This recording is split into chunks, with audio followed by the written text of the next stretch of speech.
Everyone, we'll get started in just a moment. We're just letting folks come in from the waiting room. Thank you.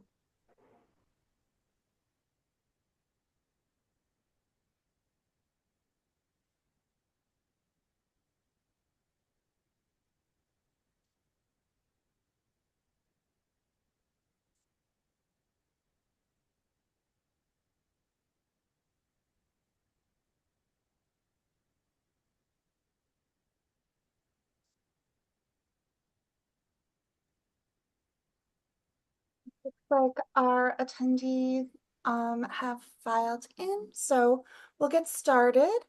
Um, Good morning, everyone. Maybe very, very early where you are or around 10 a.m. Eastern, depending on where you live. My name's Dee Logan. I'm a project manager at the Implementation Science and Practice Advances Research Center here at M.S.W Medical School. It's with great pleasure that I'm helping to host this webinar, Clubhouse Research, New Results, Resources, and Literature. Before I turn it over to the panelists, just a quick overview on housekeeping. Please use the chat feature for introducing yourselves quickly as you come in. That would be great. And then we have a Q&A function that Lee will be managing throughout the webinar. And so if you have questions for the panelists, please send them through the Q&A and Lee will organize them and get them ready. And when it's time for the Q&A at the end, he will reach out to which panelist is the best person to answer it.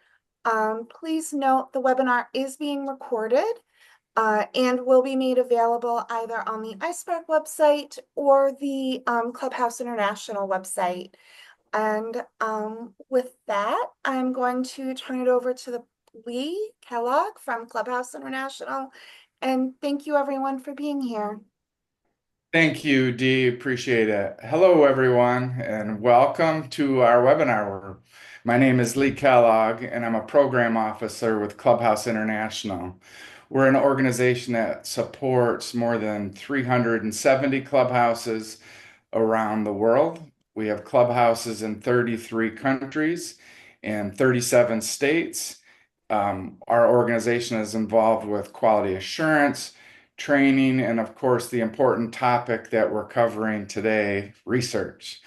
I'm very excited to be facilitating what we hope will be a great discussion with a great panel and a very important topic. So thank you all for joining us today. And thank you to this panel, Colleen McKay from the Program for Clubhouse Research, Jerry Ringo from the Evergreen Club, and my colleague Liz Wright from Clubhouse International. They can give further introductions of themselves as they present their information. We have 90 minutes together today, and we'll be sharing information on the special edition of the Psychiatric Rehab Journal featuring Clubhouse research, followed by an overview of a data and research toolkit that we're really excited about, and it's in its final stages of editing. And then we'll close the presentation part with sharing of results from the 2023 Clubhouse Profile Questionnaire data. Excuse me.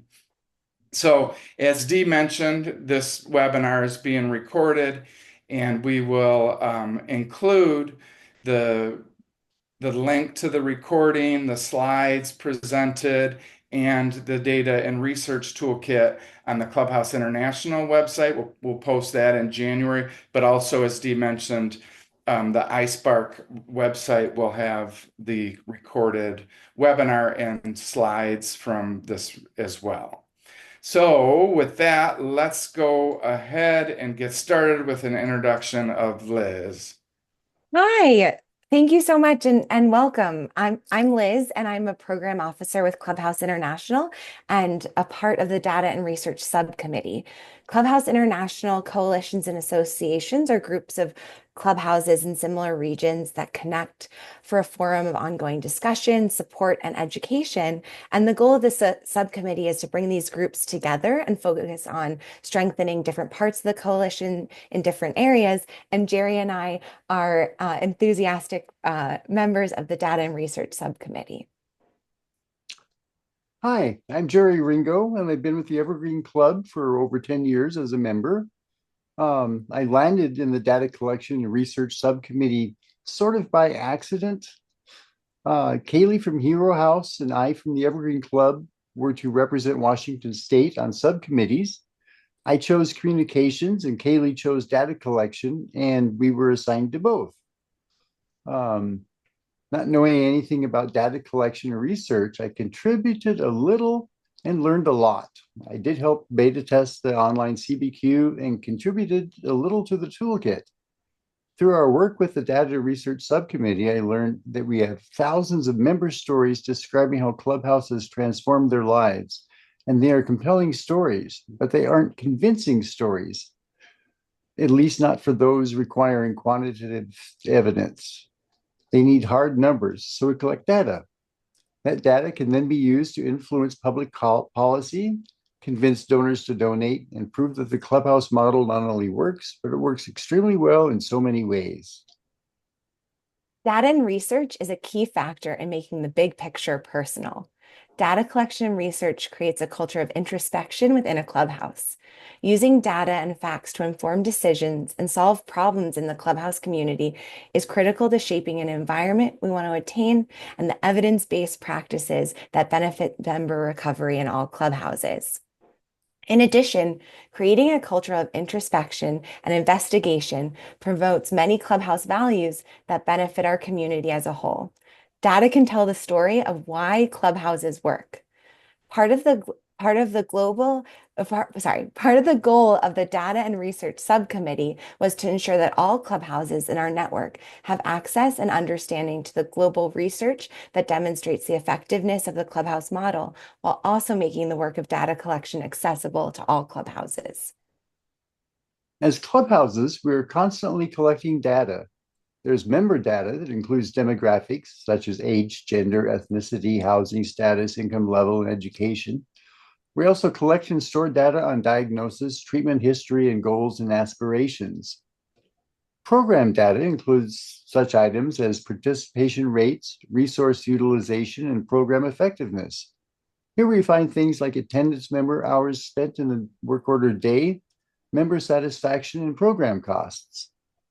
With operational data, we look at such things as staffing levels, financial data, volunteer involvement, and facility utilization. And last but not least are the compliance data. Here we document adherence to the standards and legal and regulatory compliance. By collecting and analyzing this data, clubhouses can demonstrate their effectiveness, identify areas for improvement, and secure continued funding. Data can be collected through surveys, useful for program data, or by documentation. The attendance sheet is one example of documentation, but there are sign-in and sign-up sheets for education, employment, and housing classes and individual help, and these help provide us with compliance and program data. The more data we collect and use, the more accurate picture we get of our individual clubhouse. And by combining data from many clubhouses, we have enough data to interest researchers. More importantly, members' shared life experience of having a mental illness and being in Clubhouse make members a valuable source of data for researchers. The committee was fortunate to have some real researchers serving on it. They speak academia and they have their own vocabulary. One thing I noted was the Clubhouse convention of stealing ideas from other clubhouses and tailoring it to meet our own needs is called plagiarism in the academic world and is highly frowned upon. Plagiarism has cost people careers. Fortunately, we have Colleen McKay from the University of Massachusetts, who understands the ins and outs of making research public in our corner, and she will introduce an issue of a journal publication devoted entirely to Clubhouse and later help us navigate the results of the 2023 Clubhouse Profile Questionnaire.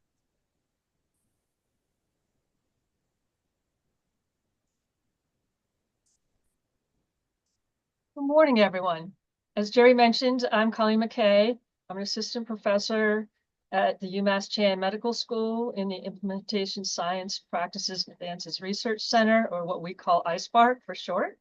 And I'm also the director of the program for Clubhouse Research. I want to thank everyone who's here today in the audience. I know we kind of have a wide group of people that have joined us this morning, including Clubhouse members and staff. If you're from a Clubhouse and you're watching today's webinar as a group, if you could just put in the chat which Clubhouse you're from and how many members and staff are watching this morning, we would appreciate it. I'd also like to acknowledge our mental health administrators, funders, legislators, all the people that are in the audience today, as well as some researchers that we've collaborated with and are also collaborating with other clubhouses. So thank you for joining us today. So just a little bit about the program for Clubhouse Research. It was started back in 2000 through an affiliation between Clubhouse International and the UMass Chan Medical School, really to begin to increase the amount of research on the Clubhouse model, as well as the quality of that research. So at UMass Chan, we're in the Department of Psychiatry in the Implementation Science and Practices Advances Research Center. The PCR, the Program for Clubhouse Research. So we coordinate, promote, conduct Clubhouse research projects congruent with Clubhouse philosophy. We provide a lot of technical assistance to researchers or mental health administrators who want to know more about research and the Clubhouse model. And we do a lot of dissemination, so trying to get information about Clubhouse research out to clubhouses and researchers considering participation in Clubhouse research. Some of the other things that we do, we have a set of guidelines for Clubhouse research.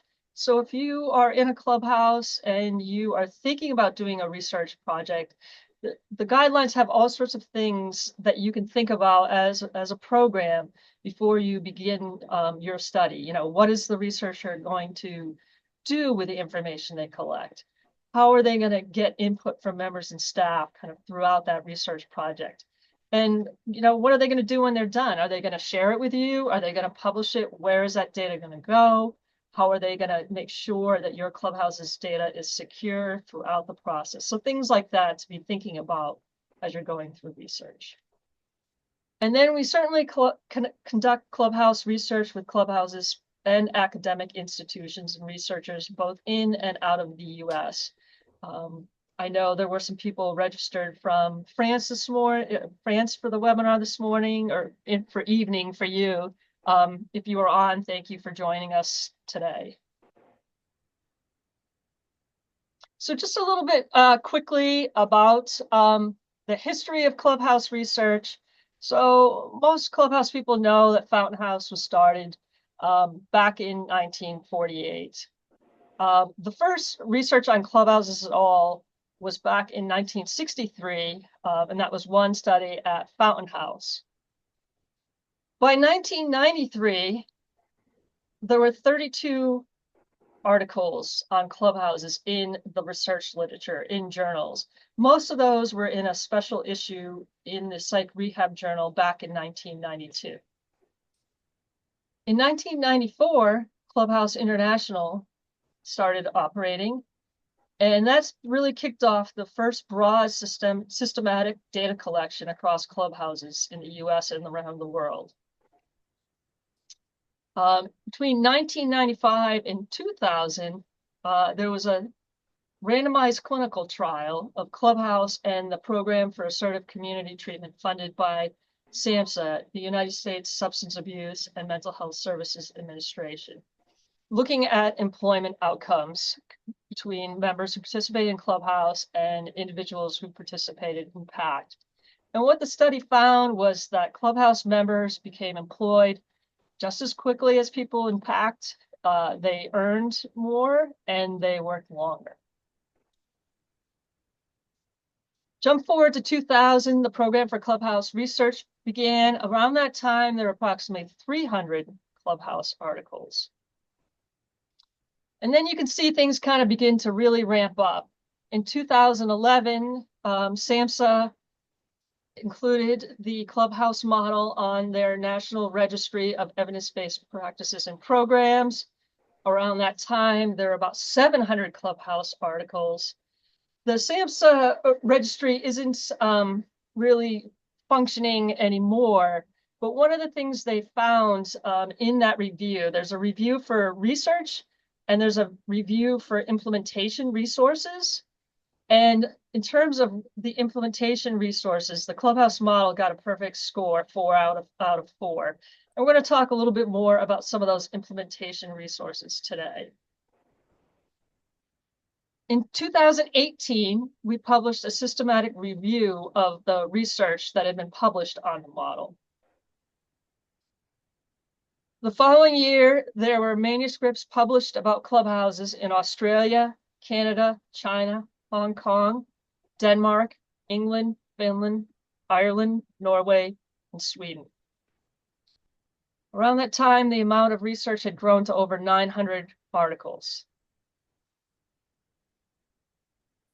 Jump forward to 2024, this year, we've rolled out the web version of the Clubhouse Profile Questionnaire, and you'll hear a lot more about that throughout the presentation today. We're also very excited to announce that the Psychiatric Rehabilitation Journal published a special issue on the Clubhouse model in the fall of this year.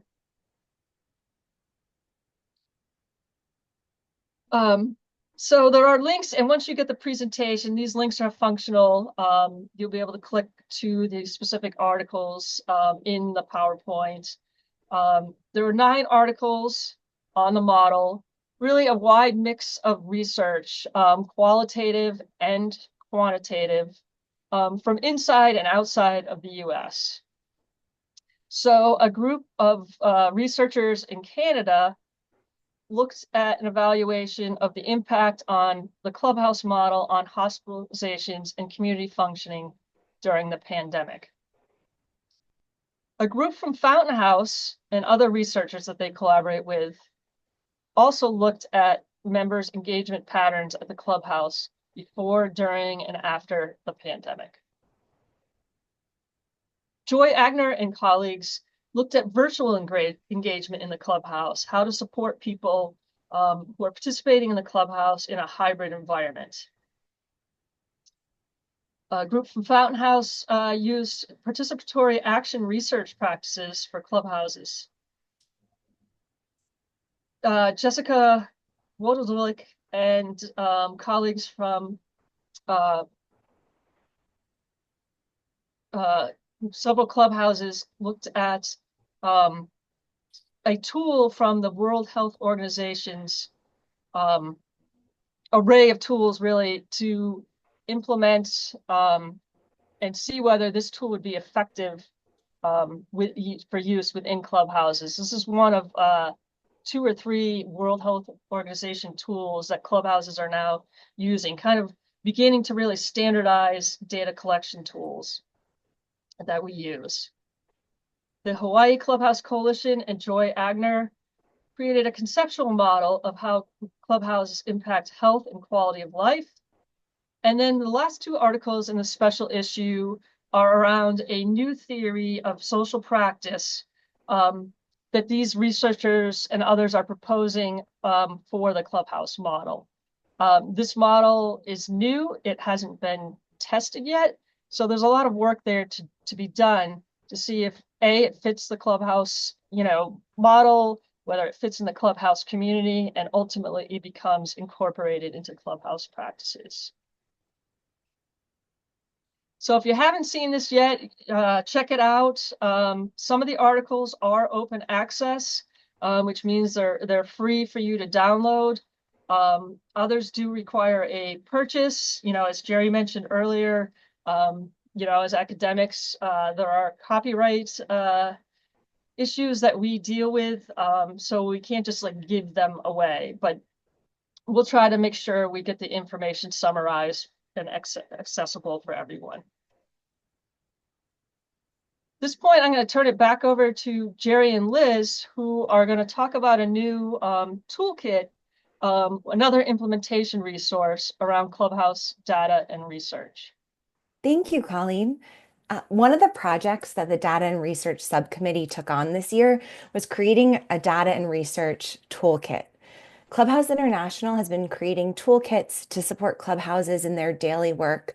And some toolkits that are already widely in use are a wellness toolkit and an employment toolkit that share best practices on this. These toolkits provide a foundation of the rationale about the importance of the work that we do, as well as best practices to incorporate these initiatives and projects into Clubhouse's work order day. Today, we're going to share with you a teaser of the Data and Research Toolkit that will be available in the Clubhouse International portal in the new year. The portal is an internal resource that all member clubhouses have access to so that they can have resources and share resources. Next slide, please. The Clubhouse Data and Research Toolkit includes both the why and how of data collection, including ways to incorporate data collection into the work order day. The Data and Research Subcommittee is in the final stages of editing the toolkit, and we wanted to share with everyone today an overview of the table of contents and highlight a few sections. What data clubhouses collect can evolve and may differ regionally. Data collection and research may look different in every clubhouse, and the committee looked intentionally at how to share this information without being overly prescriptive. It was a really delicate balance, and we think we found a way to show the information, but also not say this is what you have to do. Clubhouses are collecting data every day as part of an enriching work order day and may not even realize how much they're already analyzing that information to help support their program grow and shaping their program based off of the information gathered. So in this first section, we focus on data collection in the work order day. In this section, we also have a spreadsheet that compares different data collection tools, such as Clubhouse-specific tools like the CPQ, and external tools like Health Information Exchange HEI tool to highlight what Clubhouse characteristics are in that tool. So clubhouses can decide for themselves what tools they want to use, what is covered in that, and how to compare and maybe use multiple tools to have surveys or have different research going on within their clubhouse. The intent behind this comparative spreadsheet is for clubhouses to see what reporting tools and contrast what information they collect and decide what works for them at their clubhouse. We also have an article written by our friends at Magnolia Clubhouse and Case Western Reserve University, who are also part of our committee, that share the best practices around how clubhouses can partner with universities. We encourage clubhouses who are interested in building these partnerships to collect with the Data and Research Subcommittee. In this first section, we also have an overview of different data collection platforms.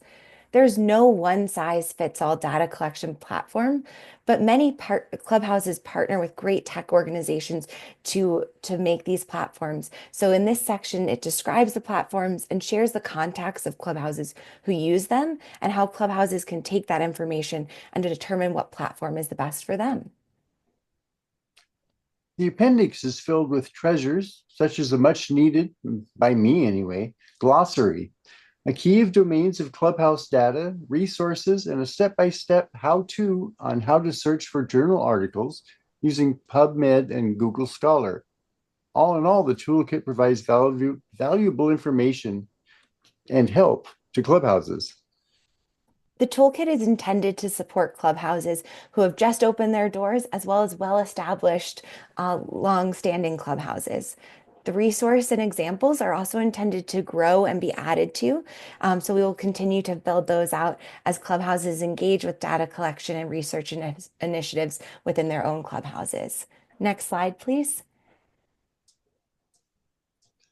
One part of the toolkit is devoted to the Clubhouse Profile Questionnaire, explaining what the CBQ is, how it's used, and why it is so important to Clubhouse. Information is included about the program for Clubhouse research and how to access and complete the CBQ, as well as various publications using CPQ data.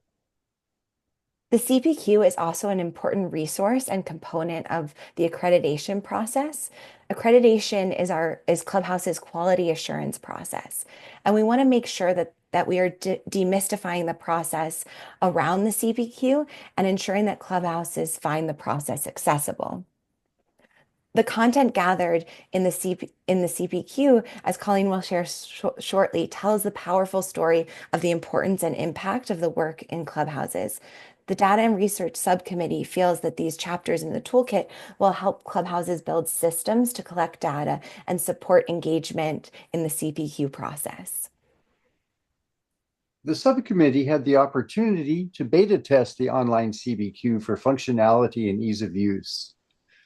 I once had a roommate early in this century who was a game tester for Nintendo and Microsoft, and he told me about the grandma mode, where the tester pretends to know nothing about gaming and would deliberately drive the wrong direction on the street or try to walk through walls to make sure the game could handle the unexpected. Naturally, today's grandmothers are much more tech savvy than was the norm 20 years ago. I took this approach with the CPQ. Attempts to enter numbers in text fields or text in number fields were caught by the program. It only froze up on me a few times and those got fixed. The result is an intuitive and user-friendly program for entering the data in the Clubhouse collects. At the Evergreen Club, the work of compiling the data is divided up among our 3 units. Much of the work is done with paper and pencil, making meaningful work accessible for all members, and members and staff work side by side on compiling the non-HIPAA protected data. Having completed the CPQ, we eagerly wait for the overall results so we can compare ourselves to the norm. Colleen has the most recent results from the CPQ that she will share with us. Thank you, Jared. Just a plug quickly, you're seeing the 2023 results of the CPQ today. This was supposed to be presented earlier at the International Clubhouse Conference, which had to be postponed due to the hurricanes in Florida. We are close to wrapping up the 2024 data collection. So if your Clubhouse has not yet completed the CPQ, we would love to get one from you quickly. So as others have mentioned, the CPQ is now on a HIPAA compliant, secure web-based platform. The CPQ does not gather any individual member level information. It's all at the level of the Clubhouse. So you might ask things about members, but it's, how many members participate each day, each month?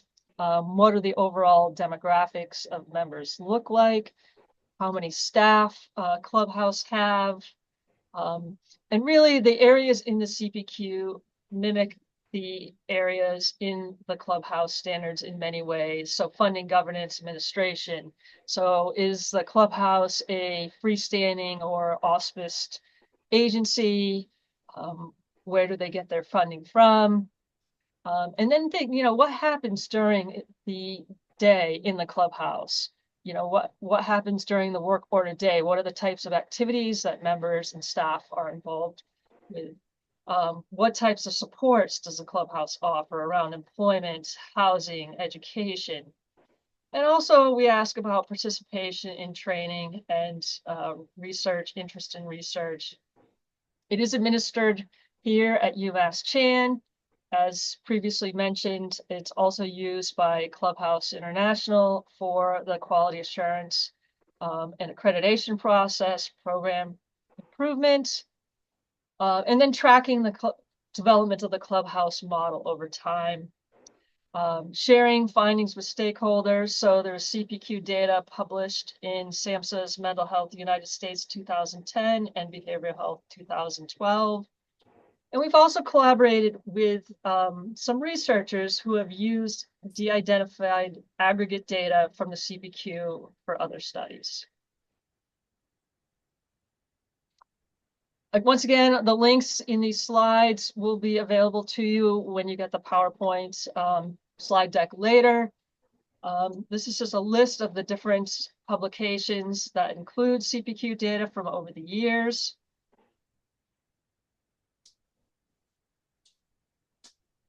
As Jerry mentioned, the new web platform, there's some screenshots here to give you a sense of what the new platform looks like. Really just a big thank you to not only the members and staff on the Coalition's data subcommittee, but a number of clubhouses from around the world really gave us some input and feedback on the web-based tool in order to try to make it as user-friendly as possible. So you can see there are, a lot of just clicking. So yes, no buttons or drop-down lists, areas that you can just kind of check off. And then there are some data checks built in. You can see some places there's some text in red. And those things kind of automatically populate and calculate as a clubhouse is filling in the CPQ data on the web platform.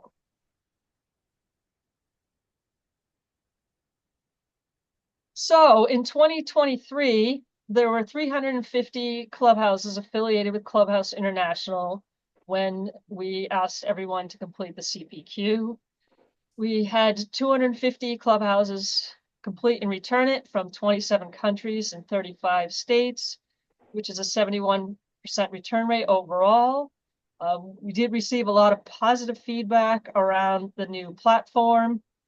You will see, as we go from slide to slide, even though 250 clubhouses completed the CPQ, the ends will vary. So there is some missing data from some items, depending on where a clubhouse is located. They may not collect certain pieces of information. The budget, salaries, wages, costs, they're all very just kind of rough averages and are not adjusted for the cost of living in each country, and also should not be used for cost setting purposes because of those things. So on the averages, data from clubhouses less than 2-year-old, it's been excluded. It's included in the totals, but in averages, we don't want to skew things down for programs that are just getting started. We do ask all new clubhouses to complete the CPQ. And the reason we do that is so that each clubhouse can begin to see what kinds of information is needed for clubhouse accreditation, what are the kinds of things that Clubhouse International is looking for. And that gives the clubhouse some time to really think about how they're going to gather this information and how it's going to be incorporated into the work order today.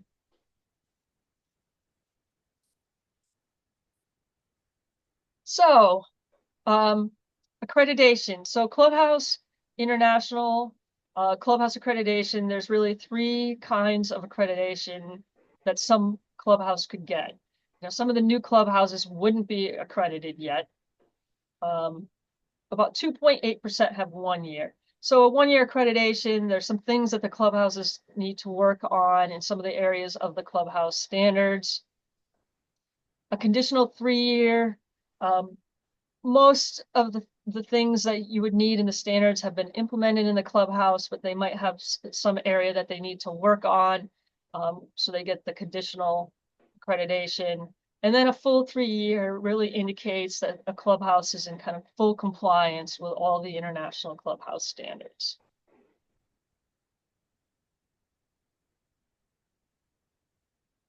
So Clubhouse characteristics. Some of these may seem a little odd to you, like why we would collect the interior space, like how big the physical space of a clubhouse is. But we get asked that a lot from people, that are thinking about starting a clubhouse or a new group that's formed to begin a clubhouse. Like, how much space are we going to need to get going? About half of the clubhouses have a board of directors.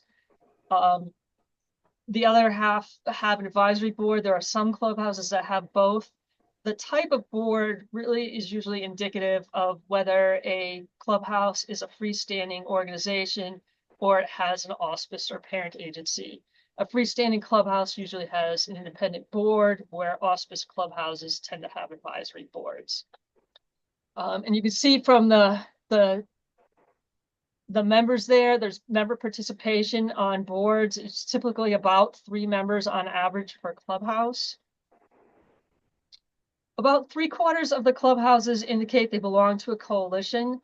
There are clubhouses in states or countries where there may only be one clubhouse, in which case they may not have a coalition formed yet. Virtually all clubhouses try to meet all of the international clubhouse standards. About 3/4 of the clubhouses that responded to this survey are accredited in some fashion, whether it's a 1-year or a 3-year by Clubhouse International. And today, on average, mental health clubhouses have been in operation for over 20 years.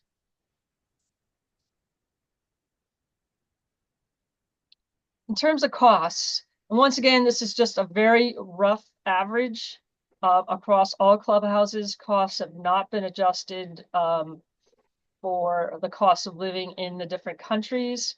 All costs are presented in US dollars today. Most of the attendees today are from the US.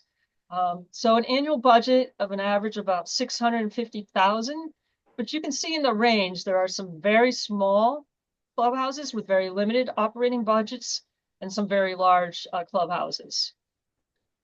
The cost per member per year is calculated using the annual budget and the number of active members that participate in the clubhouse. And that's approximately $7,500 a year. Once again, just a very rough calculation is to give you a general idea of what it costs for someone to participate in the clubhouse, and about $70 per member per day. The daily cost is based on the average daily attendance. And once again, you can see in the range, there's really wide variability in the costs and budgets. So where does the funding come from for clubhouses? Almost every single clubhouse gets funding from public sources, but some rely on private sources. And once again, this can be a reflection of where a clubhouse is located, whether it's auspiced or freestanding. Within the US today, about 60% of clubhouses responding to the survey indicate they receive funding from Medicaid. Other areas with funding commonly are state mental health contracts. So the boards, and I apologize, this is kind of a busy slide. With the change in the web-based version, we're able to kind of generate some more meaningful information about clubhouses. So once again, a board of directors would typically be for a freestanding program, where an advisory board is clubhouses that are operated by an auspice agency. And you can see there are some really distinct differences in the role of the board depending on which type of board a clubhouse has. So in a freestanding clubhouse, the board is often providing the fiscal oversight, supporting the executive director, evaluating the clubhouse director, kind of ensuring, accountability, legal and ethic integrity. Those are kind of the biggest ones in the mental health clubhouses that have their freestanding. In the auspiced agencies, the agencies that are auspiced and have clubhouses, you can see their advisory boards are more focused. Their biggest one is job development efforts. Not to say the board doesn't help with that in a freestanding clubhouse, but that is one of the biggest roles of advisory boards and clubhouses. And then enhancing the clubhouse's public image. Both boards do a lot with fundraising and maximizing stakeholder and community support.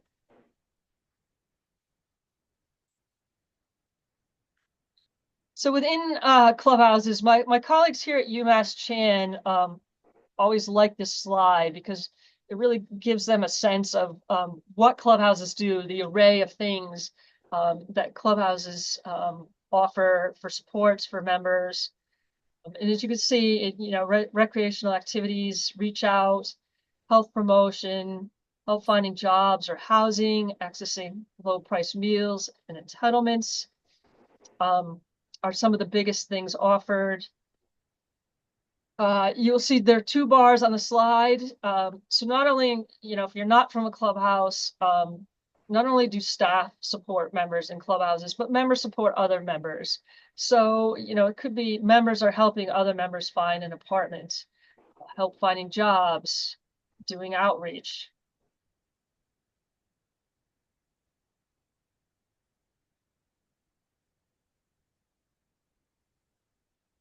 So within the CPQ, we collapse the staff that work in clubhouses into 3 main categories.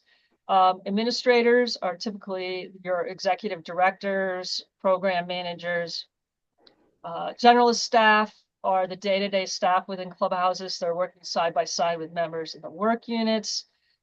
They may have responsibility for employment supports, be involved with social weekend programming, etc.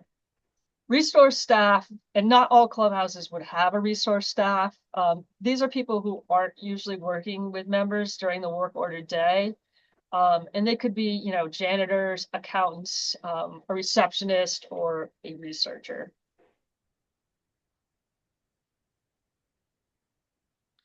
So on average, a clubhouse has about 6 full-time staff and another part-time staff.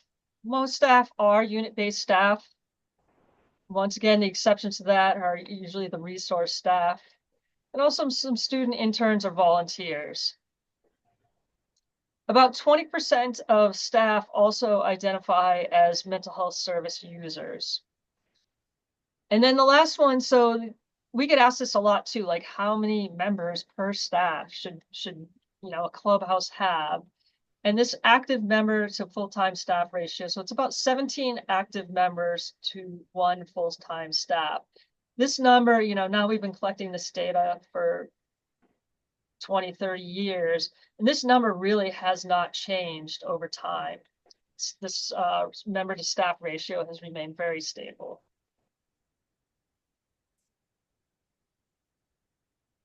So on this slide, we have 2 columns. The red maroon is generalist staff, which are far more generalist staff than administrators. The blue columns are the administrators. So you can see that generalist staff typically make less than $60,000 a year, whereas your administrators are more likely to make $50,000 upwards of $125,000.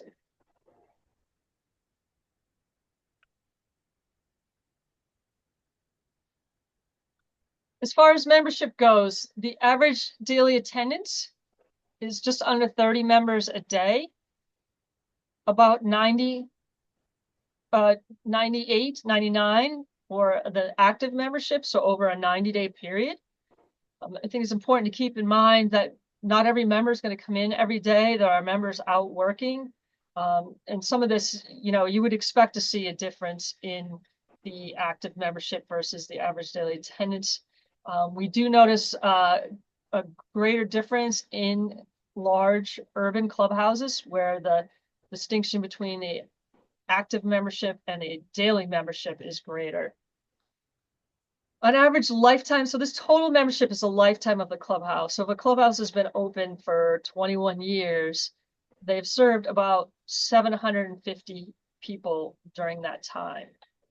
But you can see in that totals column, worldwide, this group of clubhouses over time has served almost 150,000 people. Evening weekend programs, so members may be coming in to socialize in the evening and weekend, about 37 a day or 37 a week or weekend. Clubhouses get about 67 referrals each year. And once again, you can see these numbers range widely. Some of this has to do with, once again, how new a clubhouse is, where it's located, if it's rural or urban. And then outreach. Clubhouses do a lot of support and connections with members and linkages with services in the community. About 70% of people referred to the Clubhouse become members.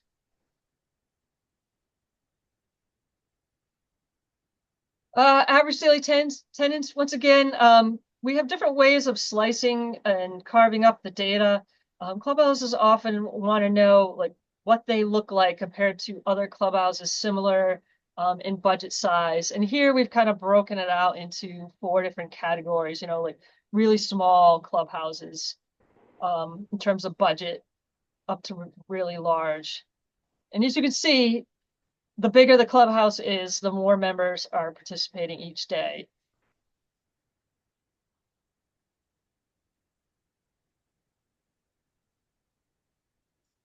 And this is active. We have both monthly and quarterly. And once again, just broken out by different budget sizes by clubhouses.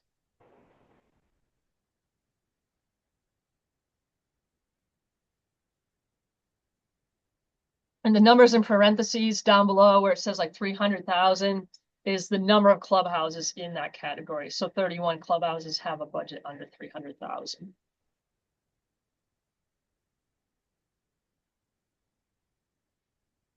Community services by budget size.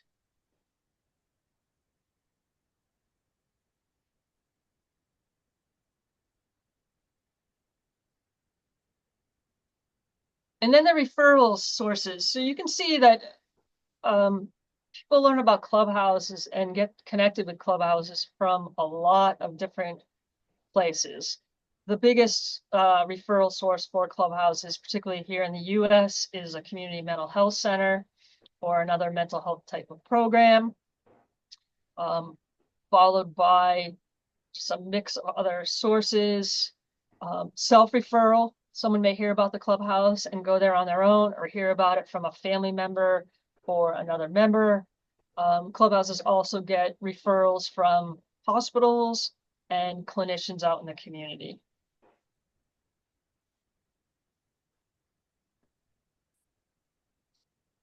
Just looking at the population, like who is participating, who are the members that come to clubhouses?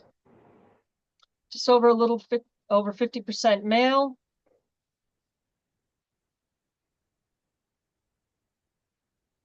Approximately 60% white and Caucasian. And once again, this varies greatly. This is a worldwide average. So depending on the country or state, this can look very different.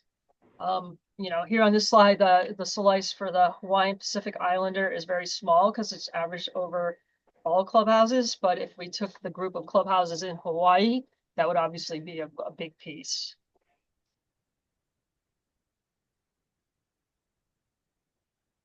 And then membership. So who is coming into the clubhouse based on age?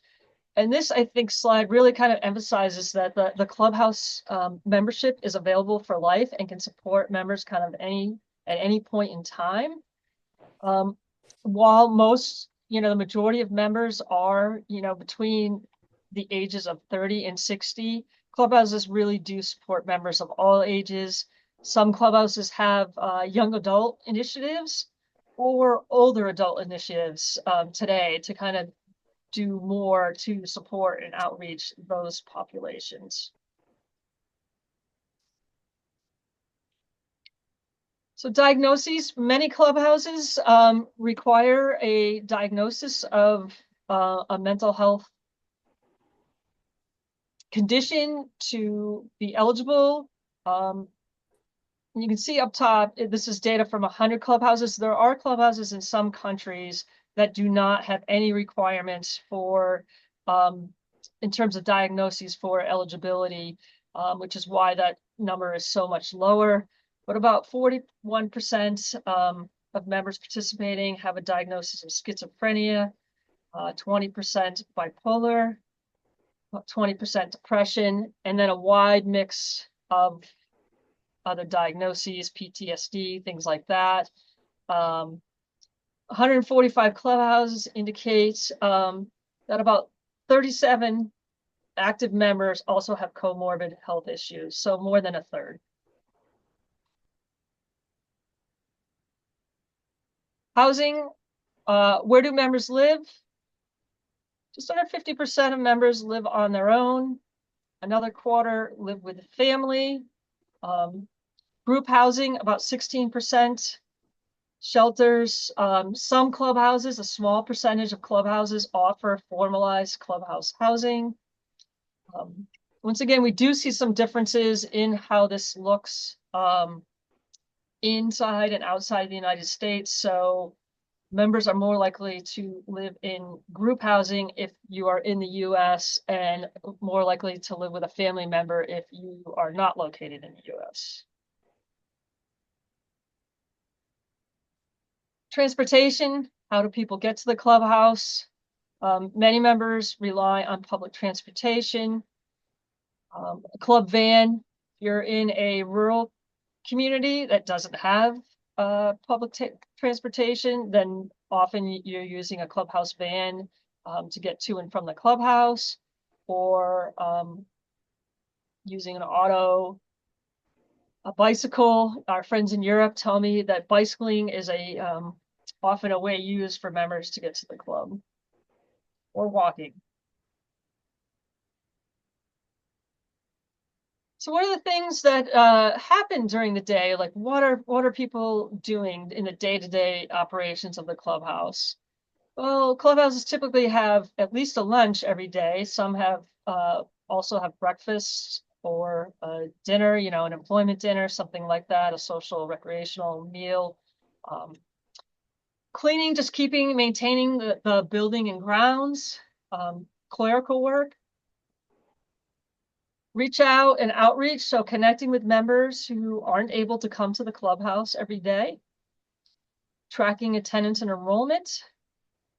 Administrative, so this could be, decision making, answering telephones, helping track and develop employment. Some fiscal, so accounting, special education, research, and you can see that the research, this bar is growing. The CPQ is a great way to get members engaged in research. Many clubhouses now have connections with university-based researchers, and that's just a great way to get the clubhouse community more involved in research.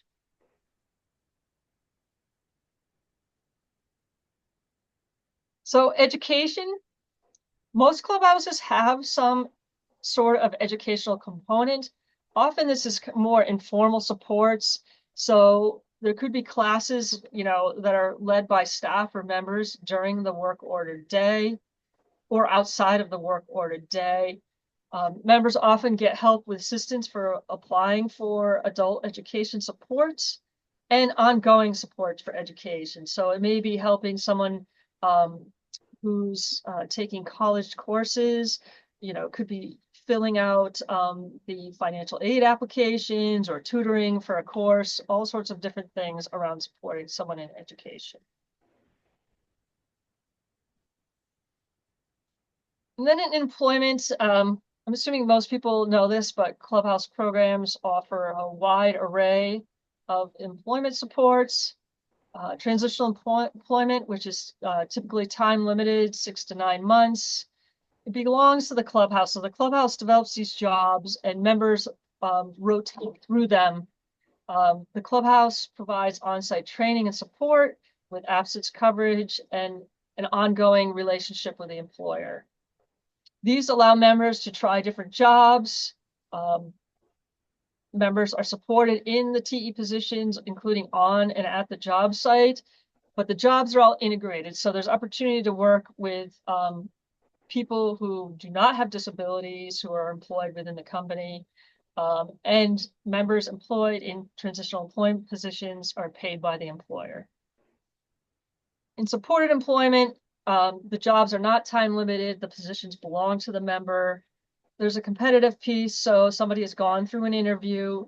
The clubhouse may have a relationship with the employer and provide some supports, but they do not provide absence coverage. There's a typo there. It should be all SC jobs are integrated and paid by the employer. In IE, this is just a full independent position that belongs to the member, but the clubhouse would provide supports back at the house if someone requests them. And once again, just kind of a wide array of supports around employment, and these really vary by job type and are reflective of the nature of the different types of jobs. So you see there, TE, there's a lot of advocacy with employers and coverage of employee absences, and those are things that typically don't happen in supported employment. On-site job training. There's also support meetings back at the clubhouse. Members get help with job hunting, planning. If there's a skill they need in terms of work, members and staff help other members with that. Some assistance getting to interviews and or work. Some assessments, but you can see that formal assessments happen less frequently. A lot of that happens informally during the work of the clubhouse and the work of the work order day as members and staff work side by side together. So most clubhouses offer all three types of employment. There are clubhouses, particularly outside of the United States, where the nature of disability benefits makes it difficult or more difficult to offer transitional employment. Most clubhouses have approximately 3 employers for transitional employment, 7 or 8 on supported employment, and almost 20 on independent employment. Once again, there's a wide range of variability, and that's reflective of where a clubhouse is and how big of a clubhouse it is. About 5 TE positions, 10 on SE and 20 on IE on average. In terms of placements, so particularly for TE, because the clubhouse has developed the job, members rotate through, so there are more placements per job. And then hourly wages, once again, all averages in terms of costs and wages have not been adjusted for costs of living. But you can see combined on all 3 job types, members and staff earned over $37 million.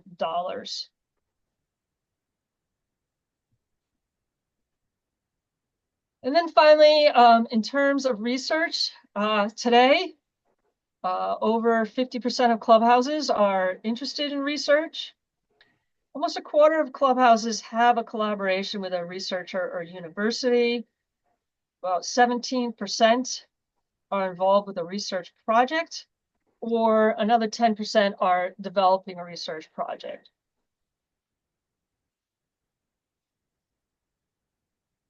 And I think we're right on schedule, and we have plenty of time for questions. I'm going to turn it back to Dee and Lee, who will help moderate the question and answer portion of the webinar. All right. Well, thank you, Colleen.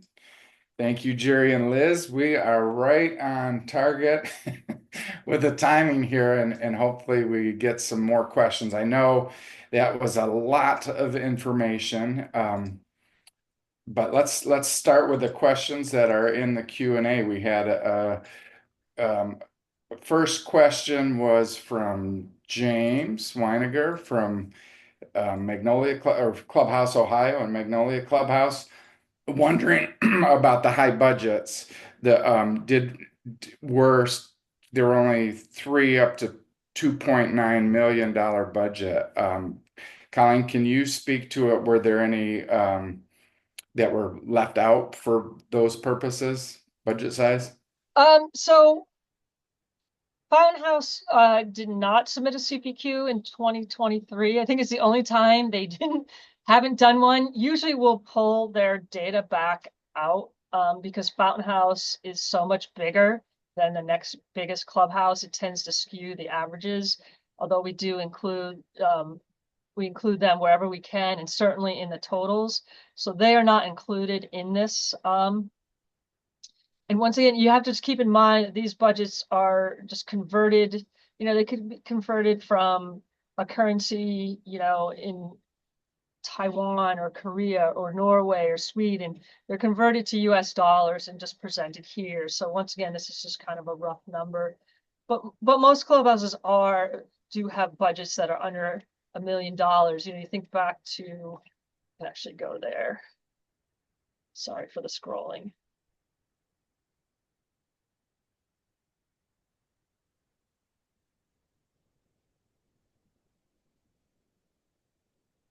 So here, over $1 million, over 1,250,000. There's only 14 clubhouses with budgets that big. Clubhouses tend to be, much smaller. There's very few, in terms of budgets, very big clubhouses. And when there are, they're usually a little bit older and located in large urban settings. So James, hello James, I don't know if that answers your question. But certainly the clubhouses in Ohio, unless one was brand new, would be included in this. Thanks, Colleen. The next question I will also send your way, and that's from Terry Chadwick from Clubhouse International, asking about, can we parcel out the US-based clubhouse for the demographic points, gender, race, etc. Can you speak to that? Could we? Yes. Good, great Yes, answer. we can. Yeah, I mean, there's a lot of ways, like you can see, like there are a lot of ways this could be sliced up and looked at. It's just a matter of having the bandwidth to do it. In the past, some coalitions have requested and kind of covered the costs of having more sophisticated reports, like unique to their coalition, done. That's certainly something we can talk about if your coalition really wants that. Just figure out how to make it happen. And the second part of Terry's question was also about parceling out the averages for those clubhouses that are around 2 years or less. And you were talking about, you don't include brand new clubhouses, right? That's right, because so if you think about it, you're just getting started. You don't have your like full complement of employers yet. You may still be hiring staff or expanding what you're doing the day to day. Your membership is growing. You're going to be small to start, right? Like most clubhouses don't start with 30 members a day. They might start with 6 or 10. So that's why they're out of the averages here. We want to really give people a sense of what the typical clubhouse looks like. And a new clubhouse is obviously going to look a little different than one that's been around for 20 years. Okay, thank you. The next question we'll send to Liz, and the question is from Michael Stepansky about what are some of the ways that clubhouses collect information on member diagnoses for the purpose of eligibility? That's a great question. And each clubhouse does it differently. We find many clubhouses are asking about diagnosis in either intake paperwork or first day paperwork that members disclose, or if there is a intake form that's filled out by a provider, kind of a checkbox that says diagnoses and signed off there is what we commonly find. As far as eligibility, it's a standard about ensuring that membership is accessible for anyone with a mental health diagnosis. So really looking at it as not a barrier when coming to the clubhouse, but also knowing that there is a mental health diagnosis that brings someone to our clubhouse community. So we find first day paperwork that once somebody's gone through an orientation process, feeling comfortable sharing that and having that in a file or added to the databases that we talked about. Different clubhouses store information in different platforms, and some have ways where you can store that, or in a paper file that is that's saved. So I would say that. Jerry, do you have any examples of how that's done at Evergreen Clubhouse? Not offhand. Sorry, Yes, caught me by many. surprise. No, it's all right. Many clubhouses don't collect that information, as Colleen said, and for those that do, making sure that it's in in a safe space, but also in a space that members feel comfortable disclosing that. So it's not necessarily a requirement of membership, but a way that it can be held and known from there. And Thank, we're an auspice agency, so most of our referrals come from people already with a diagnosis, and that's included right from the very beginning. thank you, Jerry. Lee, I would just add to that. So in some of the places that the entire country doesn't require a formal documentation of a diagnosis, just kind of like a self-disclosure, like I have a mental health condition and I'm here, to get support, is enough. So like a lot of the Scandinavian countries, for example, they do not require any documentation of diagnosis to be eligible to participate. Just that kind of self-disclosure is enough. Thank you. All right, let's go to the next question here from Casey Edmonds. And her question is about what more do we know about Clubhouse housing, and in what ways are clubhouses meeting this standard? So we can look at that from a research and an accreditation basis. So I think lots of folks on our panel can answer. Colleen, are there things that we know about clubhouse housing from CPQ results? Well, so what we know is most, the majority of clubhouses do not have like formal housing contracts to provide supports, but they provide a lot of informal supports around housing, whether that's helping someone find a, safe, decent and affordable place to live, helping members move, negotiating with landlords, all those sorts of things, getting furniture or something you might need to live in the community. It could be helping a member navigate the bus routes to get to and from the clubhouse from a new apartment, all those sorts of things.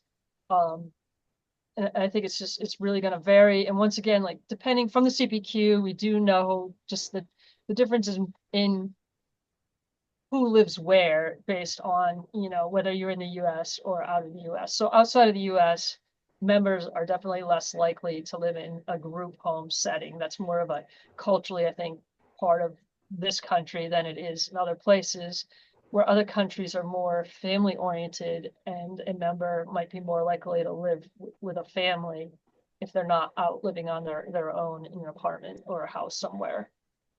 Thank you.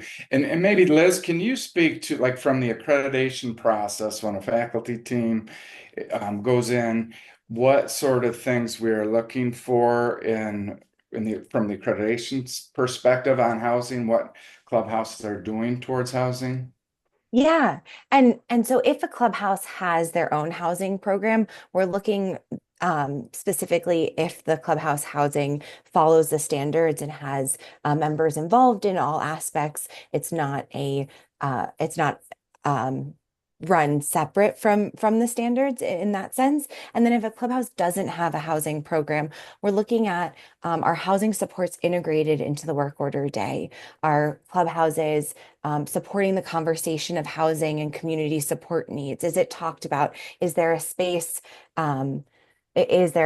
where it's organized so members know where they can go to ask about housing support? Is there a formal part in a unit meeting where somebody can celebrate housing success, or a clear way that people can go and connect about housing? It's not necessarily a prescriptive in that sense, because we know that housing is very unique in every different part of the world, and what that looks like. Some places it's really, really difficult to get housing, but that's not an excuse. That's a way to build conversation and support. Are people helping members move? Is there a system for rental assistance that people are looking at? Are there members and staff who know how to get on housing wait lists? So really incorporating all of these holistic sides of housing into the work order day and structure of the community so that members and staff support this. And as you see in the CPQ slides, it's not just about Clubhouse owned housing. It's, are your clubhouses offering housing support? Is it integrate, are housing services integrated into the clubhouse? So those questions in the CBQ, those questions in the self-study, and what the faculty is looking for on site is that whole picture of how your clubhouse is supporting that. Okay, thank you. Let's go to the next question, which is from Webb Lucas, Fresh Start in Michigan. His question is there any variation in responses to racial or ethnicity questions between US or international clubhouses? The language in those questions seems to reflect a US-centered perspective. Colleen, can you answer that one? Yeah, so there is variation in the beta testing. We did kind of go back and forth about the different categories in the language, and what we settled on was something that seemed acceptable to everybody. It's kind of difficult because depending on the country that you're in, that's, you know, your race or ethnicity is going to be completely different depending on where you are in the world. And so, yes, it is more US centric language. People were okay with what we ultimately used. And, you know, still 65% of clubhouses are in the US. So there's going to be a little bit of that always too, although our colleagues from around the world certainly have been helpful, not only in this iteration of the CPQ, but in prior iterations of the CPQ, just around in terms of like language and categories. So like when I mentioned that, you know, the transportation and bicycling, that was something we hadn't considered as an option here in the US, but it is a very much used option in Europe. Okay, great. Thank you. Colleen, can you jump to the accreditation outcome slide? I wanted to just make a comment on that based on International is keeping track of the accreditation outcomes in the last 2 years, what's going on. It looks different from this, and I think for a couple reasons. One, like it's different in that we don't have as high of a percentage of 3-year accreditations going out, but we think possibly what might be occurring is if a clubhouse is filling out a CPQ and they had a conditional 3-year that was upgraded, they're probably responding to we have a 3-year accreditation now. So depending on what point in that 3 years they're in, where we're tracking, you know, at the time the report goes out, what it is. So the only reason why I highlight that is if people are kind of measuring their own clubhouse comparison, I wanted to point that out. And the other part of this is it's likely that Clubhouse is responding to the CPQ. I think you said a 71% return rate in this year, probably more likely to be clubhouses that are doing well in a lot of areas and not struggling. So if you know you look at some of those clubhouses that are challenged to meet the standards, completing the CPQ might not be as high on their list, so that might skew it a little bit. Any comments on that or anything to add? Well, I think also just for some background context, I mean, so this was any point in 2023. So certainly there was a backlog in terms of accreditation due to the pandemic, and Clubhouse International had to catch back up too. So there may be some clubhouses in this that submitted because they had an accreditation visit scheduled, or were waiting to have one scheduled. and it could just be a reflection of, you know, it's not all 350 clubhouses. So the 100 that aren't in here, you know, we don't know what their accreditation status is. You know, we didn't go back and look at that to piece it together. This is just who responded. Right. Thank you. So I think the next question would be a great one for Liz and Jerry, as they are heavily involved in the data and research toolkit and that subcommittee. The question comes from Casey, and the question is around what priority data do you recommend a brand new startup clubhouse begin tracking? What does that look like, and how are coalitions supporting these localized data collection? Great question, and kind of the heart of why the toolkit um, started and what we were looking at. We try not to be prescriptive in it because we want clubhouses um, to choose the data that they want to collect and what is important for their community, while also knowing that there are really important data markers that are big indicators. I would say employment and attendance are really big indicators of the impact of the work that we do, and are, as you saw in the CPQ slides, a really big part of what is asked in the Clubhouse Profile Questionnaire. In our toolkit, we have highlighted what questions are asked in the CPQ so that clubhouses can know and prepare for and plan in their work order day to gather that data and information, as well as other resources that do that. And there are different ways that clubhouses do that. Attendance, Jerry said beautifully, could be as simple as a sign-in sheet every day and members logging that and bringing that information in. Jerry, do you want to say more about what you guys do at Evergreen? Well, I I think for starting out with collecting data, it does start with attendance. And those items that we need to document for government agencies or whatever. And then it sort of grows organically. If we're keeping track of how many people are eating lunch, we might notice that our attendance level is down on meatless Mondays, which, you know, the club is then faced with the problem of maybe adding some alternatives to get more members in. And so it's basically whatever we're curious about, we can start collecting data on. Yeah, and I think, you know, one of the things that the Data and Research Subcommittee did was reach out to some newer clubhouses that had those questions and started to set up some things like what do we want to track here? And there's a pretty comprehensive section in that Data and Research Toolkit that will give you some ideas. So look at that when we publish that, and we'll be doing further editions of that too. So, you know, as clubhouses use that toolkit, like all of the toolkits, please let us know of updates or ideas to improve that.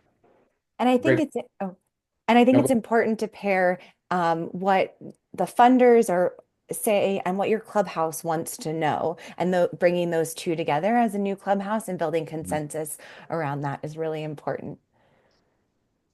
okay, so let's jump to the next question from Aaron Preston. Can you remind us what is the average cost per member per year, and what would explain the high figure of 29,000 a year? So that must have been one of the outliers on the cost per member slide deck. Yes. So I think some of that, again, just to reiterate that the costs aren't, sorry, they're not adjusted for the cost of living anywhere. So when something gets converted to US dollars, it might look very different. And what it costs to actually support someone in one place or the other can vary greatly. It could also be you know, some of these new clubhouses may have very large contracts and a low average daily attendance, thus making the cost per member look greater. But this is just kind of gradually gone up over the years. It's not a giant, hasn't taken a giant leap in any year. And it's certainly much lower in terms of cost compared to many other types of services that you could be otherwise paying for. We have another question that's relevant to this page. It comes from Clarice in Louisiana. She writes, can we use, or is the number of $70 a day per member a good number to use in budgeting? In your internal Clubhouse budget? I would assume, yeah. I mean, that's what I'm saying. Like, I'd be very careful about like rate setting or cost setting with this because it is a very rough average. Ideally, you'd be talking to you know, other clubhouses in your state or a state that has like a similar funding structure to see like where you should be at.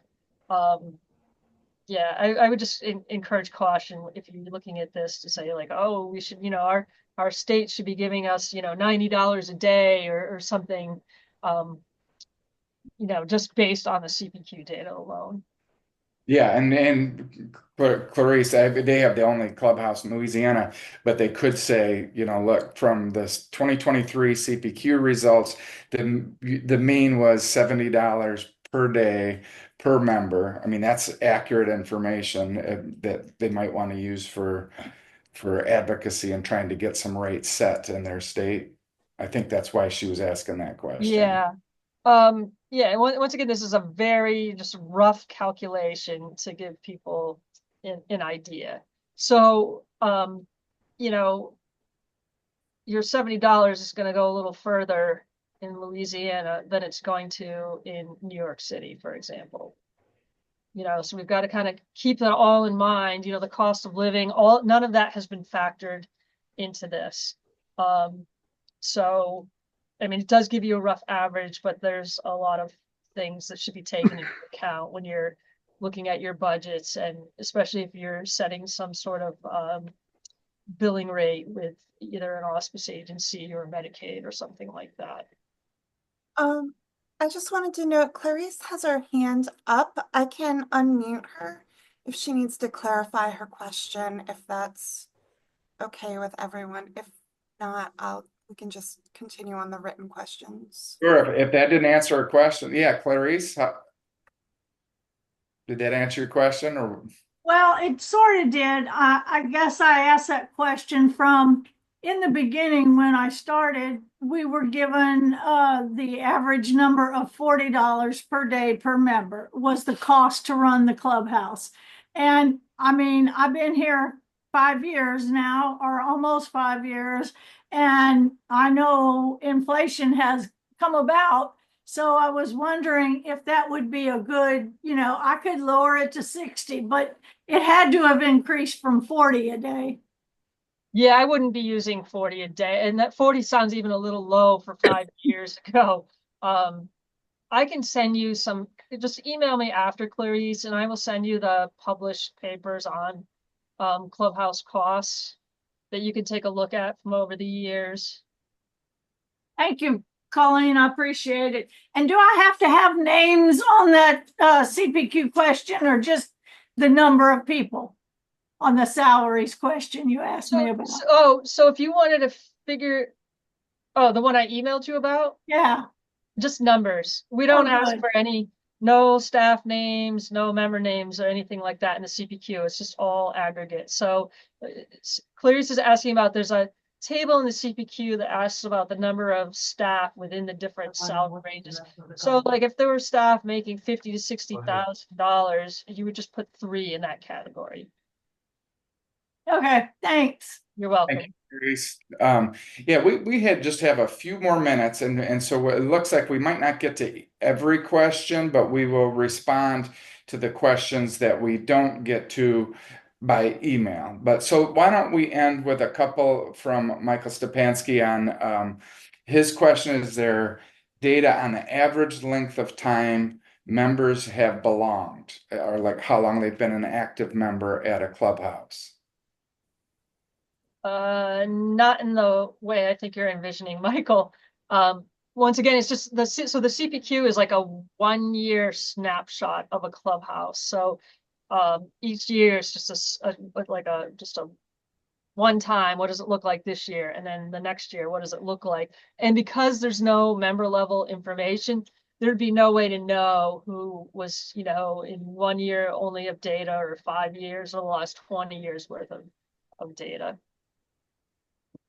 Okay, well, let's start to wrap it up here. Again, we'll get you those questions. I think it's a really good time to put in another plug. Colleen mentioned it, but we're getting towards the end of, really close to the end of 2024. We have a number of clubhouses that are still working on submitting their CPQs. So we're asking for a final push. If you can get those in, we'd really appreciate it. That information is very useful to the whole Clubhouse community. Um, so I just really, really want to thank everybody for coming today and asking good questions and taking time out. We saw lots of clubhouses and other folks on the webinar.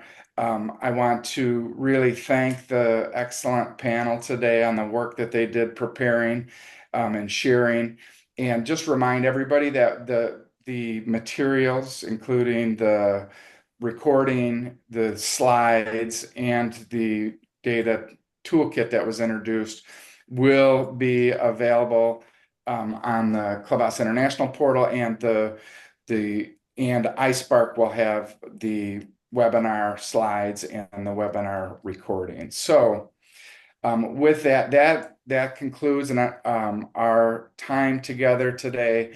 I hope everybody has a wonderful and happy and safe holiday.